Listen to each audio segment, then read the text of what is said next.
first, live, local. This is Fox 12 Now. Hello, welcome back to Fox 12 Now. If you're watching on our website or apps, you've been here the whole time, and thanks for being here with me. If you're watching on social media or anytime afterward, thanks for finding the show. Appreciate you being here. If you are watching live and you're on Facebook or YouTube, feel free to drop in a comment or question as we go throughout the show, throughout this segment, especially because we have Eric Goranson from Around the House Northwest for his weekly segment where he gives us tips and tricks on all kinds of things. And today we're talking about preparing your guests for your smart home. This is, I think, a really interesting one, especially with the holidays coming up, people visiting who may not quite understand everything that you've got. But we've got Eric here to talk us all through it. Eric, good to see you. Good to see you, brother. How you doing? Doing great. And, you know, I always look forward to our segments because I feel like I learn something every time, and everybody watching does. But this one in particular could probably help a lot of people out. You know, it's funny. It's the holidays. You got guests, families, somebody coming over, and they're rolling in. And you know how to run your own stuff really well, but some of this home tech can really scare people just from even getting logged into your Wi-Fi. There's some easy tricks to make life so much easier, especially if you're having a good event. Yeah, I mean, that's a great example right there, just Wi-Fi. I mean, getting people set up with that to avoid some of the confusion, especially maybe with some people who are a little bit more technologically, I'm not going to say challenged, but not necessarily, they don't use technology quite as much. Let's say they're not even familiar with the stuff you have. Maybe they're technology people, but they've never used it, right? Yep, exactly. So my first trick is to ask them for a PIN number. So if you've got like family coming over and say, hey, give me 4 digits, which is your favorite PIN number. And then if you've got an electronic door lock, you can give them their own access code, because just about every one of those electronic door locks that you've got out there have a guest setting, so you can program that in. And then many Wi-Fi networks, as far as you know, your routers out there have a guest network as well. So you can set it up just specifically for them and give them that passcode PIN number and use the one PIN for all your security items, so they have one number, remember, that they came up with. That's great. That's a really good idea. Just make it nice and simple, and that way you don't have all those issues of them forgetting or setting off your alarm or anything like that. Yeah, and especially the alarms. That can be really, you know, nobody wants to show up in the next live PD episode or anything out there. So, you know, because they're messing with the alarm and the cops come rolling in. So you're better off just to go ahead, maybe turn the alarm off, or just give them a really good tutorial so they're comfortable with it. Yeah, great ideas. Make it nice and simple for the person coming through. What's another one? You know, come up with some great directions for where things are located. For instance, in the bathroom, if you've got maybe that smart toilet or the bidet toilet seat, print out some really nice printed instructions of how to use it, you know, where's the toilet paper located, all these little simple things so they feel comfortable and they don't have to ask. Right, because nobody wants to ask. Oh, it's embarrassing, right? Yeah, definitely. So I think that's a good idea. Just put out instructions, especially if it's something as advanced as that maybe some people aren't used to. And you can make it beautiful too. I mean, everything from controlling the heat in the room they're staying to anything else, just printing out some beautiful, you know, put it on some paper, put it on a piece of cardboard, whatever. You can make it as beautiful as you want, but just go through and make it comfortable for your guests. And then have some discussions before they come over. If they're family, food allergies, things like that. You know, there's a lot of different things you can do to fill up the fridge to make them feel at home while they're there. Great ideas, and again, perfect for the holidays to know what to do when you have everybody coming down to visit. So, anything else? What other ones would you recommend? You know, I did find something else that's not really the home tech side of things, but it's really a great way for party planning. You know, let's say you've got a dozen people, or at least 7 or 8 people coming over to your house.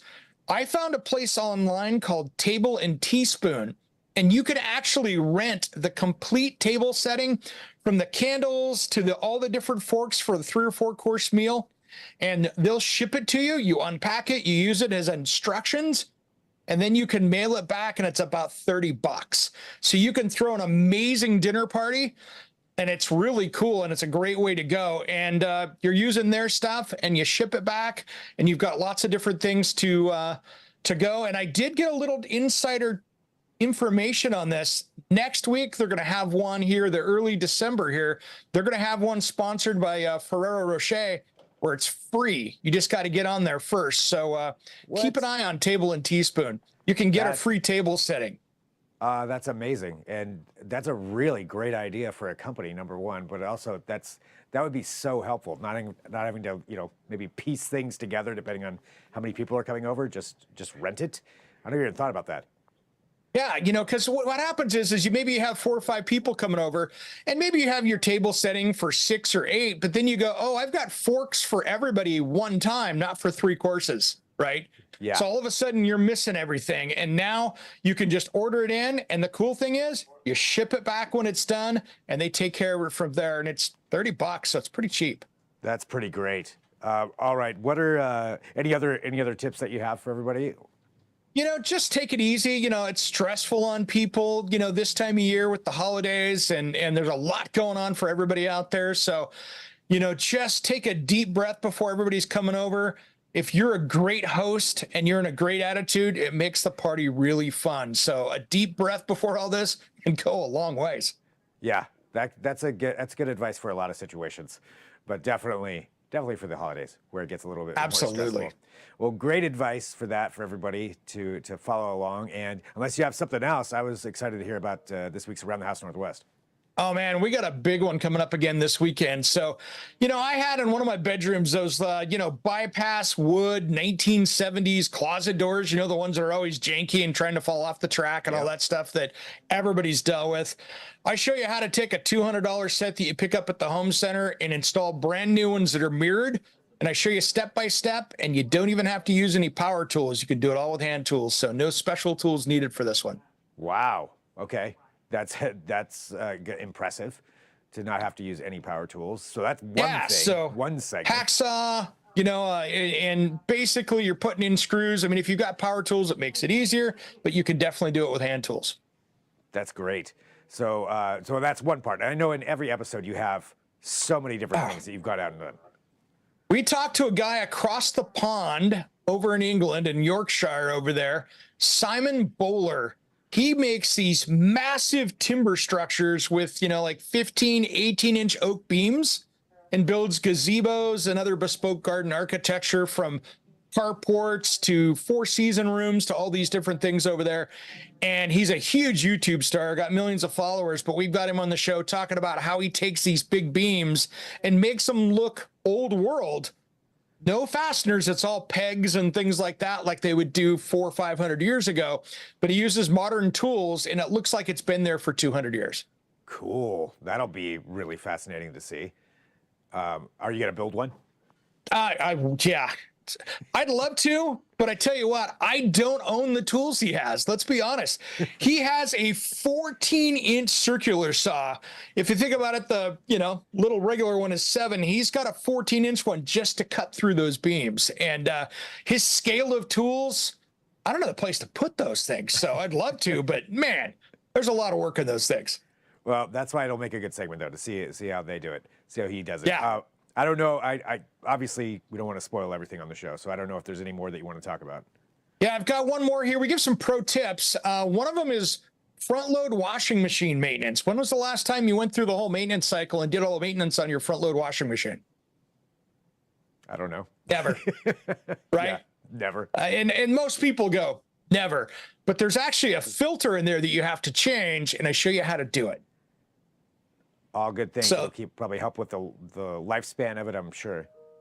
Well, it does 2 things. One, you're not putting wet clothes in the dryer, so it's going to save you energy, because when that filter gets plugged up, it doesn't spin all the water out of the clothes. And 2, I can save you a service call as well, which that's a big savings right there. That's a ton of money right there. So all great advice, and especially things to look at too before the holidays. If you're going to have people showing up, they're going to be using that. So better to do that maintenance now. Well, for everybody out there, as always, can you tell everyone where to watch? You got it. 10 a.m. Fox 12 Plus, right after Outdoor GPS. And then we re-air on Sunday night at 6 p.m. And, of course, on Friday morning. So tomorrow, if you want to catch the holiday episode from this last week, tomorrow morning, 8 a.m. on Fox 12 Plus. Great way to do that. Catch up on that, and then get the new episode. And plus, you can go to our YouTube channel and watch all of the clips, hundreds of clips that are on there from around the House Northwest with all great advice and segments and things to look at. So, Eric, as always, really good to see you and have you here on the show. All right. Thanks for having me, man. Always a good time. Yep. I'll talk to you soon. All right, and for those of you watching, again, thank you for being here with us for Fox 12 Now. Appreciate you being a part of the show. And if you are watching on YouTube or Facebook, you will see this video. And if you're watching on the website or the apps, I've got a couple more things for you that we'll continue on with. So just stick with me here. I'll be right back with that. But otherwise, thanks for joining. And if ever there's breaking news, where you're watching right now, especially between 1 p.m. and 4 p.m., this is the place to go. We will have that for you as soon as we get it. We'll share it with you and get you the information as quick as possible. So thanks for joining us. I'm Greg Nibbler. This is Fox 12 Now.